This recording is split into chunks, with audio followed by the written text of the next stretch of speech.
बिहार की सियासत में इस वक्त ऐसा घमासान मचा हुआ है कि कौन किस तरफ जाए और किसकी सरकार बनेगी, ये कहना थोड़ा मुश्किल हो रहा है। आप कह सकते हैं कि नीतीश कुमार सीएम बने रहना चाहते हैं और इसी वजह से तेजस्वी यादव आरजेडी से अनबन की खबरें भी सामने आई। लेकिन आज आपको इस वीडियो में बिहार के समीकरण में क्या कुछ निकल कर आ रहा है, क्या तेजस्वी यादव सीएम बन पाएंगे, उनके पास कितनी सीटें हैं, या फिर नीतीश कुमार अगर बीजेपी में जाते हैं तो उनका समीकरण बीजेपी के साथ क्या कुछ कहता है, इस वीडियो में विस्तार से बताएंगे। और इस दोनों की लड़ाई के बीच में, जेडीयू आरजेडी की लड़ाई के बीच में कांग्रेस का साइड क्या कुछ कह रहा है, यह भी आपको बताने वाले हैं। बिहार के राजनीति को जरा ध्यान से समझिएगा, एक एक समीकरण को, तो आपको एक ही वीडियो में पूरी कहानी समझ में आ जाएगी। बिहार में जारी सियासी घमासान के बीच एक ऐसी तस्वीर सामने आई है जो साफ तौर पर आरजेडी और जेडीयू के बीच में दूरी की तरफ इशारा कर रही है। गणतंत्र दिवस समारोह के मौके पर नीतीश कुमार और तेजस्वी यादव के बीच में ये दूरी साफ नजर आई। सरकारी कार्यक्रम के मौके पर मुख्यमंत्री नीतीश कुमार और डिप्टी सीएम तेजस्वी यादव के बैठने के लिए एक जगह कुर्सी लगाई गई थी, दोनों साथ साथ थी। लेकिन सीएम के बगल वाली कुर्सी को छोड़कर तेजस्वी यादव ने उनसे दूरी बनाकर दूसरी कुर्सी पर अपनी पार्टी नेताओं और विधानसभा अध्यक्ष अवध बिहारी चौधरी के साथ बैठे नजर आए। इस दौरान जेडीयू और आरजेडी के दोनों सर्वोच्च नेताओं के बीच में एक कुर्सी खाली भी दिखाई दी, जो आप इस तस्वीर में देख भी सकते हैं। खास बात यह है कि आमतौर पर मंच पर एक साथ बातचीत करते हुए नजर आने वाले तेजस्वी यादव और नीतीश कुमार के बीच में ऐसी कोई भी बातचीत नहीं हुई, न ही हाय हेलो तक हुआ, परिणाम पाती भी नहीं हो सका। बिहार में जारी इस राजनीतिक संकट के बीच में तमाम पार्टियों को अपने राजनीतिक भविष्य की चिंता सता रही है। ऐसे में कयास लगाए जा रहे हैं कि नीतीश कुमार हो सकता है कि आज कल में ये फैसला ले लें, एक बड़ा फैसला लें और वो बीजेपी में चले जाएं, एनडीए में अपने पुराने दोस्त, जो 17 साल पुराने दोस्त हैं, उनसे मिल जाएं। इसी को लेकर पटना से लेकर दिल्ली तक राजनीतिक हलचल तेज हो रखी है। देर रात अमित शाह के घर पर भी बैठक हुई है।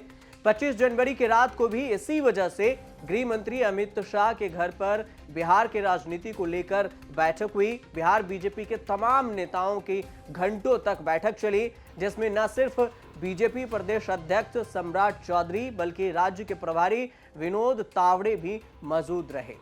बीजेपी बिहार में तेजी से बदल रहे राजनीतिक समीकरण को लेकर अपने सहयोगी दलों के बीच में नेताओं को मनाने में भी जुटी हुई है। सभी सहयोगी दल अपने अपने नेताओं को मना रहे हैं। जीतन राम मांझी से लेकर चिराग पासवान तक तमाम नेताओं को नीतीश कुमार के एनडीए में आने के लिए मनाया जा रहा है। तो वहीं दूसरी तरफ यह भी दावा किया जा रहा है कि लालू प्रसाद यादव बिना जेडीयू के 122 विधायकों के जादुई आंकड़ों को जुटाने में लगे हुए हैं और तेजस्वी यादव को सीएम बना सकते हैं। नीतीश कुमार के बीजेपी के पाले में जाने के बाद अगर लालू यादव सरकार बनाने की कोशिश करते हैं तो संभव है कि नीतीश कुमार विधानसभा भंग करने की अनुशंसा कर दें। वो कह दें कि बिहार विधानसभा को भंग करा दिया जाए और लोकसभा और विधानसभा के चुनाव एक साथ ही 2025 में ही कर लिया जाए, जबकि बिहार विधानसभा का चुनाव 2026 में होनी है। बिहार में सियासी अटकलबाजियों के बीच में एक चीज जो सबसे खास है वो है आंकड़े, कि किसके तरफ कितने आंकड़े हैं। और अगर इधर उधर बीजेपी से अगर जेडीयू मिलते हैं या फिर आरजेडी से अलग होते हैं तो आरजेडी के पास जो आंकड़ा कितना बचता है, बीजेपी के पास कितने आंकड़े होंगे जेडीयू के आने से, यह भी समझना बहुत जरूरी हो जाता है कि किसके पास कितने विधायक हैं। बिहार विधानसभा के सदस्यों की संख्या 243 है और बहुमत का आंकड़ा 122। सरकार में आरजेडी, जेडीयू, कांग्रेस और लेफ्ट शामिल है। महागठबंधन की सरकार फिलहाल है। आरजेडी के पास 78 विधायक हैं, जेडीयू के पास 45, कांग्रेस के पास 19 और लेफ्ट के पास 16। एक निर्दलीय सदस्य भी हैं सत्ता पक्ष में। जबकि विपक्षी पार्टी को अगर देखें एनडीए, तो उनके घटक दल बीजेपी के साथ 78 विधायक हैं और एचएम जो जीतन राम मांझी की पार्टी है, उनके पास 5 विधायक हैं। बीजेपी को सरकार बनाने के लिए 40 सीटें चाहिए। अगर जेडीयू साथ आती है तो उसके लिए यह राह आसान हो सकती है। जेडीयू के साथ आने से बीजेपी के पास जो सीटों का आंकड़ा होगा वो जेडीयू के 45 विधायक, बीजेपी के 78 और एचएम के 5 विधायक, अगर सभी को मिला दिया जाए तो होते हैं 128 विधायक। और जादुई आंकड़ा चाहिए बहुमत के लिए 122। इस हिसाब से देखें तो अगर जेडीयू में बिना कोई तोड़ मरोड़ से सारे विधायक आ जाते हैं बीजेपी में, तो बीजेपी की तरफ से सरकार बन सकती है। लेकिन वही दूसरी तरफ के आंकड़ों को देखें तो आरजेडी का आंकड़ा होता है, आरजेडी के पास 78 विधायक हैं और वही कांग्रेस के पास 19 हैं।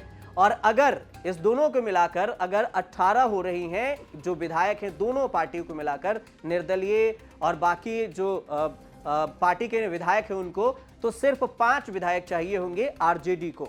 अगर ये 5 विधायक जेडीयू से लालू प्रसाद यादव तोड़ने में कामयाब रहते हैं तो फिर बिहार के सीएम नीतीश कुमार बन सकते हैं। इस पूरे आंकड़े को सिर्फ 5 विधायकों से इधर उधर किया जा सकता है। बीजेपी सूत्रों की अगर माने कि बीजेपी की तरफ क्या चल रहा है, तो जेडीयू के साथ मिलकर सरकार बना सकती है। इसको लेकर करीब करीब सहमति भी बन गई है और अगले 2 से 3 दिन में औपचारिक फैसले का ऐलान भी हो सकता है। बीजेपी सूत्रों की तरफ से खबर आई है कि सरकार गठन के संभावित फार्मूले पर सहमति भी करीब करीब बन गई है। लोकसभा चुनाव तक नीतीश कुमार ही बिहार के मुख्यमंत्री बने रहेंगे।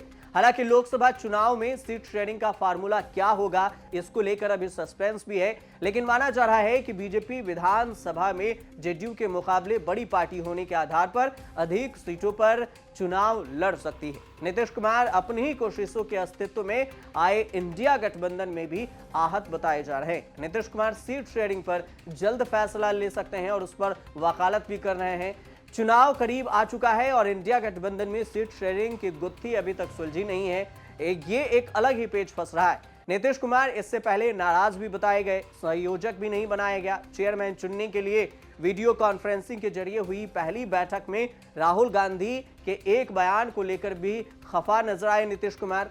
इंडिया गठबंधन का चेयरमैन और संयोजक का नाम तय करने के लिए हुई बैठक में करीब करीब सहमति बन चुकी थी, लेकिन ऐन वक्त पर राहुल गांधी ने यह कह दिया कि अभी और चर्चा की जरूरत है और इस वजह से नीतीश कुमार नाराज भी हो गए। जब और चर्चा की जरूरत थी तो फिर बैठक क्यों बुलाई गई? पहले पूरी चर्चा कर लेते, उसके बाद गठबंधन के चेयरमैन, संयोजक, संयुक्त रैलियों और संयुक्त प्रेस कॉन्फ्रेंस, चुनाव प्रचार की चर्चा, संयुक्त रणनीति, गठबंधन, इन सारे तमाम सवालों पर चर्चा हो सकती थी। लेकिन इस सब को टाल दिया गया, जिससे नीतीश कुमार नाराज हो गए। नीतीश कुमार ने राहुल गांधी की भारत जोड़ो न्याय यात्रा से भी दूरी बना ली। नीतीश कुमार का मानना है कि चुनाव के समय राहुल गांधी अपनी पार्टी के लिए न्याय यात्रा निकाल रहे हैं, न कि इंडिया गठबंधन के लिए। नीतीश का साफ कहना है कि इंडिया गठबंधन की दूसरी पार्टियों के नेता राहुल गांधी की न्याय यात्रा में क्यों शामिल हों, इससे उन्हें क्या फायदा होगा? जो भी पार्टी उसमें शामिल होंगे, फायदा सिर्फ कांग्रेस का होगा। इस पूरे सियासी समीकरण को देखें और लड़ाई को देखें, बिहार में राजनीतिक सियासी भूचाल को देखें, तो इस सब के बीच में कांग्रेस अध्यक्ष मल्लिकार्जुन खड़गे ने बंगाल के सीएम ममता बनर्जी को फोन किए हैं और उन्होंने बिहार में इंडिया के नेताओं से संपर्क करने के लिए अनुरोध किया है और साथ में भारत जोड़ो यात्रा में शामिल होने की भी बात कही गई है। लेकिन इस सब तमाम खबरों के बीच में और हलचल के बीच में 1-2 दिन में यह साफ हो जाएगा कि बिहार में क्या कुछ होने वाला है। आप देखते रहिए न्यूज़ तक।